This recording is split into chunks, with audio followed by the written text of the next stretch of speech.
और उसकी मैं तो कहा कि मैं अगस्त तक इंतजार करूंगा, महागठबंधन का प्रयास करूंगा कि मैं महागठबंधन का हिस्सा बनूं। देखिए, मैं किसी का ज्योतिष तो हूं नहीं कि खामियाजा भुगतना पड़े।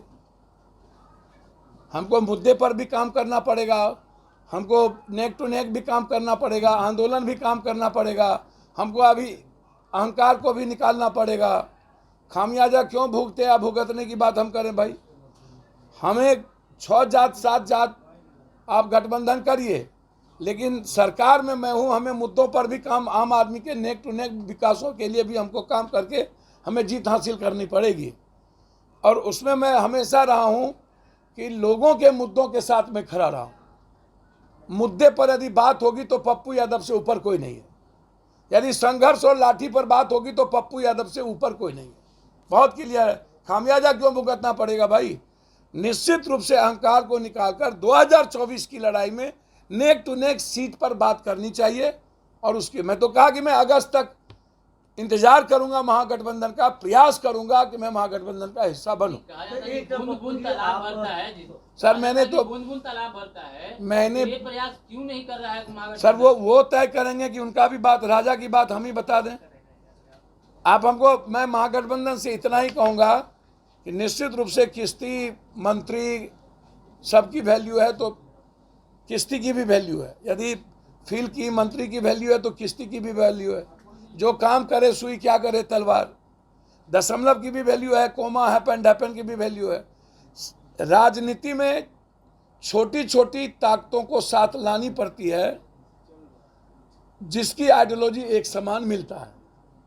जो लोग अलग अलग आइडियोलॉजी के हैं और कई धारा में बीजेपी को सपोर्ट किए हैं, कई बिल पे, आज वो भी एक साथ हैं कि नहीं है? महबूबा से लेकर के सबके साथ देने वाली बीजेपी वो अलगाववाद की बात कैसे कर सकता है? और मुख्तार अंसारी जी के बेटे से लेकर सबको साथ में लेने वाले व्यक्ति वो अपराध और अपराधी की बात कैसे कर सकता है? तो पप्पू यादव उसमें नहीं है ना। पप्पू यादव केंद्र सरकार और राज्य सरकार दोनों पे हमला करते आए हैं।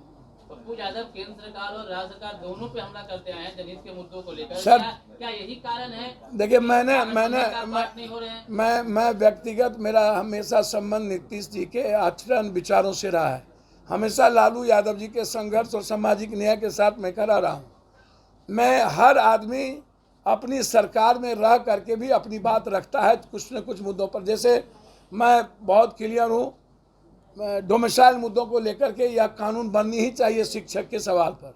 इस पर मैं मर जाऊंगा तब भी पीछे नहीं हटूंगा, कोई साथ ले या ना ले। जनता के हित में बात रखना, हमने कोई अपने महागठबंधन की विचारधारा पर कोई सवाल खड़ा नहीं किया है। उसकी विचारधारा लोकतंत्र और संविधान और इतिहास बचाने की है, भारत बचाने की है। मैं उसके साथ खड़ा हूँ, लेकिन मुद्दों पर मैं हमेशा सरकार से आग्रह करता रहा हूँ, आगे भी करता रहूँगा। इसके लिए वो ले ना ले वो समझें। मैं अगस्त तक उनके साथ तय करूँगा कि मैं उनके साथ रहूँ। वो मेरे साथ लेंगे या नहीं लेंगे उन्हें तय करना है। कैसे डोमिसाइल का ही मुद्दा तो नहीं है वो?